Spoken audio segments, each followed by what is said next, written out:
An Olympic champion is supposed to have the safest possible launch into business. Name recognition, sponsors, access, a story that the public already understands. But in China, former boxing champion Zou Shiming and his wife, Yingying, have now told a very different story. In a recent television program, they said 7 years of post-boxing ventures left them with losses of more than 200 million yuan. The South China Morning Post reported that figure as $29.5 million.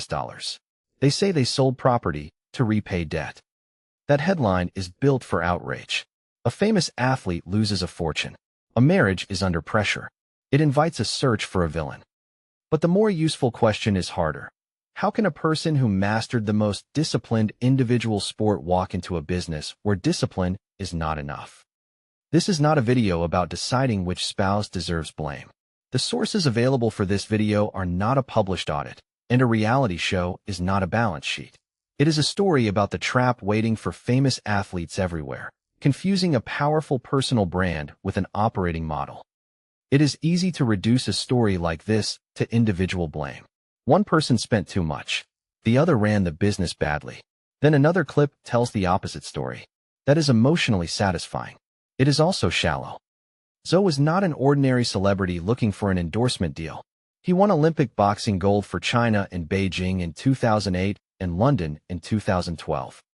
In 2016, he won the World Boxing Organization flyweight title. By 2017, he was already publicly describing a company built around promoting boxing as fitness, in other words, laying groundwork for life after fighting. That logic made sense. Boxing had made him famous. A premium club could offer coaching, an experience, and an aspirational brand.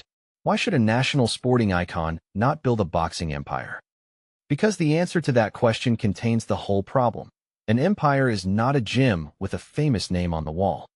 According to their recent account, the couple put money into a high-end boxing gym and later into other ventures including food and esports. The most visible symbol was their Shanghai boxing club. Contemporary reporting described an extravagant venue, expensive equipment, a large site, and luxury design details that made it feel less like a neighborhood gym and more like a monument to a rival. That can be excellent marketing on opening day. It can be lethal economics on an ordinary Tuesday. Here is the distinction. A boxing champion creates attention. A fitness business has to convert attention into recurring revenue. And recurring revenue has to cover rent, coaches, front desk staff, cleaning, equipment maintenance, marketing, software, insurance, taxes, and the long periods when a member does not show up but the bills still do. The sport teaches a person to endure pain, train relentlessly, and make decisions under pressure. It does not automatically teach them location economics, capacity utilization, customer retention, or when to shut down a bad bet. That is not a criticism of athletes. It is a criticism of the story that fame itself is a business plan. Think of a premium gym as a machine with a high fixed cost and a fragile promise. The fixed costs arrive first. You sign the lease. You renovate. You buy equipment. You hire coaches before the first member walks in. The more spectacular the venue, the more you must earn before you have earned anything at all. Then comes the promise. People will pay more because the space is special, the training is better, and the founder is a champion. Sometimes that works. But a gym membership is not a medal ceremony. Members can stop coming. Competitors can discount. A consumer can decide that running outside is free. And once demand weakens, the costly room remains exactly where it was. This is why the location matters. Zou's reported flagship was in Shanghai. A premium concept can command premium prices, but it also carries premium expectations and a costly venue. If footfall or renewals disappoint, the business does not gently become mediocre. Fixed costs keep arriving at full speed. The pandemic was a relevant industry shock. Gyms and studios depend on people gathering indoors, often in close proximity. When visits stop or capacity is restricted, revenue can vanish quickly while leases and payroll do not. That does not prove the pandemic caused this couple's losses. It shows why a high-cost fitness venue had little room for error during those years. The number needs care.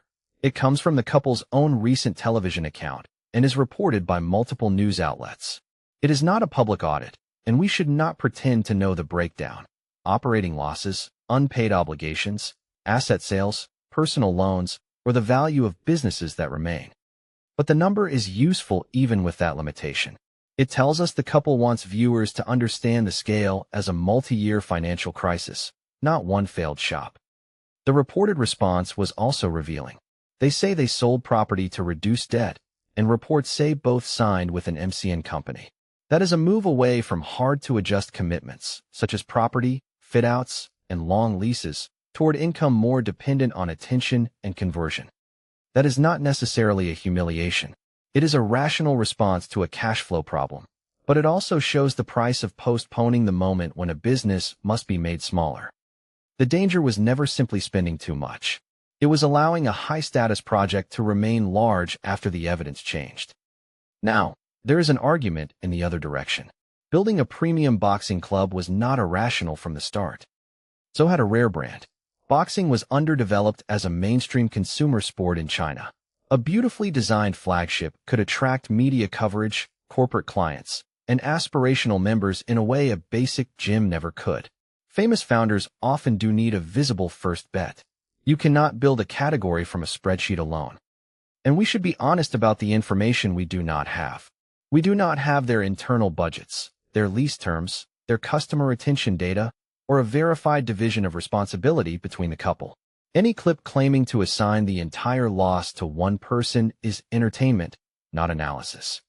But the counterargument still has a limit. The more a business depends on a flagship experience, the more rigorously it must monitor whether the flagship is earning its cost of capital. Prestige cannot be the reason a bad structure stays open. This is a China story, but it is not uniquely Chinese. Athletes in every country face the same brutal transition. Competitive sport is concentrated: your body, your performance, your reputation. Business is distributed: operations, contracts, people, demand, cash, and time. Success in one can create confidence for the other. It cannot replace the other. China adds a particularly sharp version of the temptation. A national champion can become a brand very quickly. Big cities offer spectacular stages. Consumer businesses reward visual ambition. And when the founder has spent years winning through total commitment, scaling down can feel psychologically like surrender. But in business, quitting a bad expansion is often not surrender. It is survival. The useful lesson is not, athletes should stay out of business. That would be absurd.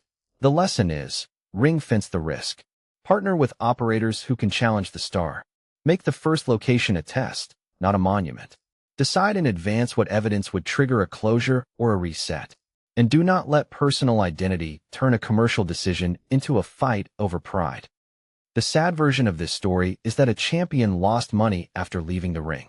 The more revealing version is that his greatest strength may have become a business vulnerability. In boxing, you do not stop because the round is difficult. You keep moving, keep absorbing, keep fighting for the next opening. In a business with high rent, expensive equipment, and weakening demand, that instinct can become ruinous. The bravest move may be to stop the fight before the fight consumes everything around you. Zou Shiming's story is not proof that fame is worthless. It is proof that fame buys attention, not discipline in a different game. That is the story we will keep examining. Follow me, and I will take you inside the real story of China.